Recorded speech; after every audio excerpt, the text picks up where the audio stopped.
40 secondes avant le départ de cette première Vendée Arctique et Sables d'Olonne. 3, 2, 1.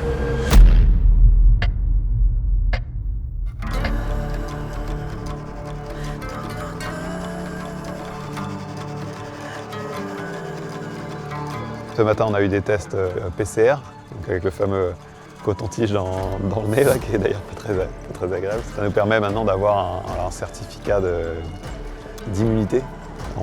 On s'est préparé à notre port d'attache tout le long de la semaine. Il n'y a pas eu de rituel habituel d'un départ de course et du coup ça a été un petit peu différent. Je vais quitter le ponton 24 heures avant le départ.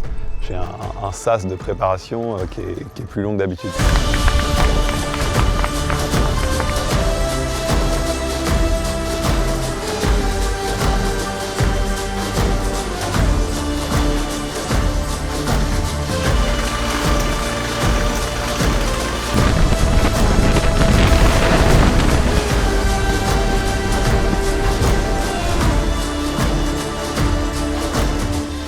J'attends depuis longtemps.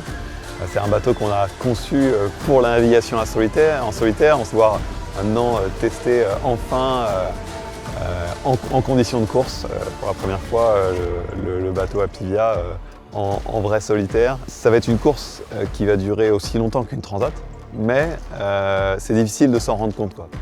On va se retrouver en fait en permanence à traverser des systèmes météo. Qui dit traverser des systèmes météo dit changement rapide de force et de direction du vent. On va partir dans un vent assez soutenu au final des Sables d'Olonne, un vent de ouest d'une vingtaine de nœuds. Donc on va être dans le vif du sujet tout de suite.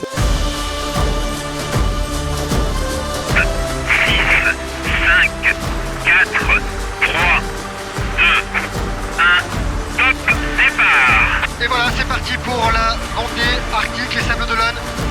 Et le départ, Pascal, tu es en train de regarder les bateaux, t'en penses quoi? C'est un bon départ, il n'y a pas de pénalité.